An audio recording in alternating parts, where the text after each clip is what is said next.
The kitchen clock reads 3018 a.m. when I notice the smell damp, earthy, like the bottom of a forgotten flower pot. I should be in bed, but the apartment feels thicker tonight. My feet stick to the linoleum, though I wiped up the puddle hours ago. I left the shower running this morning. Just a few minutes, I thought, while I checked the mail. Came back to water pooling around the baseboards, towels swollen with moisture. The ceiling fan clicks unevenly, though I turned it off. My rock salt lamp casts shadows that bleed too slowly across the wall. The shadow of the ficus by the window hasn't moved an inch. The others have. The shower handle creaks sometimes. Not when I use it, only after midnight, like someone's testing the temperature.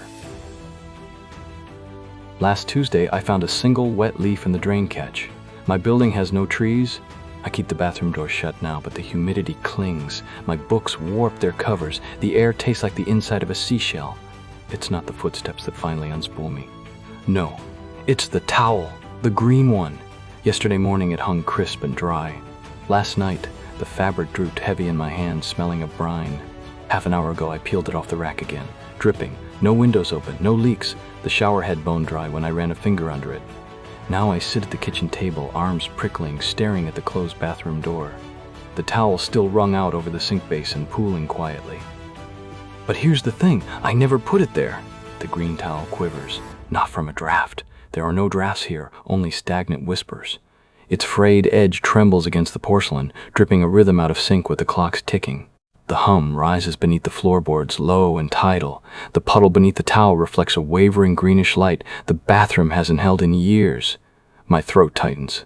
The towel lies flattened and elongated as if pressed by an unseen palm. The laminate table feels spongy and warm under my fingers. The ceiling fan stops mid-rotation. Tap, tap, tap, tap, tap, tap, tap, tap. The dripping fractures into arrhythmia. My pulse echoes louder than the drops.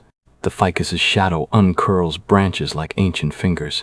When I look back, it's closer. The real plant remains rigid by the window.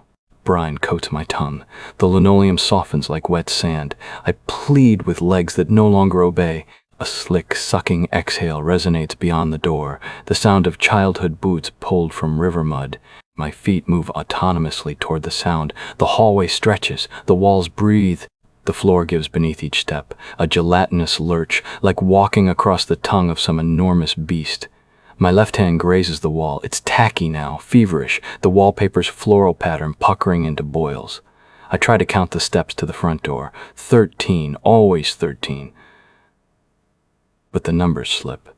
Something thrums behind the baseboards. Not the hum anymore. A wet guttural purr. The air tastes of iodine and spoiled honey coating my molars. My foot snags. Looking down, laces snake upward, weaving themselves into my shins. A silhouette crystallizes at the hallway's end, not a shadow, but an absence, a cataract in the air. It billows softly, mimicking the cadence of my breath. My own inhalations grow jagged, whistling through a throat that feels perforated, sieve-like. The walls flex inward, pressing the smell of low tide into my hair. This is your hands, I think, staring at the fingers gripping my thighs, steering me forward. They're yours, aren't they? The cuticles bloom crimson crescent moons. A hinge creaks, the bathroom door swinging open behind me. Dripping accelerates, a staccato chant. The towel's sourceless green light bleeds underfoot, illuminating footprints that aren't mine, small, bare, webbed between the toes. They lead toward the pulsing dark ahead. A child's giggle. Yours. The one swallowed by the lake. Your voice. Is it? The floor crunches. I glance down, broken crayons under my soles. Cerulean. Scarlet. The wax smears alive, squirming toward my ankles. The wax embroiders my skin in lurid veins, cerulean branching into scarlet, twin serpents scaling bone. Blood grows sticky sweet, syrup slowing my pulse. I sway. Breathe! Just breathe! But each gasp rasps through narrowing pipes, cartilage dissolving like sugar on the tongue. Above, the ceiling weeps glass. Droplets hang suspended, quivering, a constellation of dead insects trapped in amber. Their wings twitch. A cold breath skates my earlobe. Close! Too close! The giggle chimes again, now knotted with a sob. Mommy? That word, a fishhook behind my navel. I won't look. Don't look. The silhouette. Its absence solidifies, a chrysalis of static. My arm vanishes into it up to the elbow. Cold floods every capillary, tasting of pond silt and the tinny tang of chemotherapy needles. A whisper inside my mandible vibrating teeth. Stay! You'll float so nicely here. The crayon stains reach my hips. Pigment seeps into the soft bowl of my abdomen, arranging itself into shapes, stick figures holding hands beneath a scowling moon.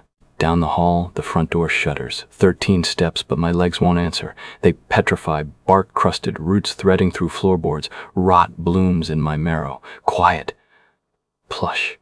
And the mirror sighs, fog parting to show the hollow where my face once pooled. The mirror's fog curls like a beckoning finger. My reflection isn't gone, it's crowded. Shapes press against the glass from behind, dimpled palms, the smudge of a child's nose. The roots cinch tighter. Splinters prickle up my thighs, knitting into cartilage. I want to scream, but my tongue is a dried reed, snapping in the heat of my throat. The crayon figures slither higher, their linked hands now a noose around my ribs. They pull. A hum rises, not from the walls, but between them. Nursery rhymes play backwards on a music box. The air curdles with the scent of microwave milk, scorched and cloying. My clavicle cracks softly, reshaping into a branch. A bud swells near my shoulder, petals velvety as a hearse's interior. The mirror cracks. Not a fracture, but a smile. Black sap wells in the crease. The child shapes inside press closer, mouths open in silent shrieks. One lifts a hand, smearing the glass with that same cerulean scarlet wax. My teeth chatter. The front door groans, hinges bleeding rust. 3 knocks. Not outside, inside my skull. The roots bloom through my esophagus, thorn tendrils unfurling where words once lived. My lungs are swaddled in moss, now damp and spongy. I gag on chlorophyll. They're singing. The children in the mirror. I see their teeth, tiny, perfect milled teeth, as their mouths stretch into hymns that smell of wet plaster and birthday candles blown out too soon. Their fingers reach through the cracked glass. No, not glass anymore. Just a slit in the air. Just a breath. My jaw unhinges. A sapling pushes through, leaves trembling. I taste soil. I taste bedtime stories left half finished. Muted thumps echo from the house's heart, footsteps ascending stairs. I've never seen. The door. The door's opening. The last knot of flesh unravels. Ribs splinter outward branches. The children swarm me with moth-soft giggles, braiding their wax-caked hands into my twig hair. From somewhere distant, my body, the idea of it, the memory, crumples to the floor. Bark seals over my eyes. The knocking stops. In the hush, I understand. The house never had a basement, but now it does?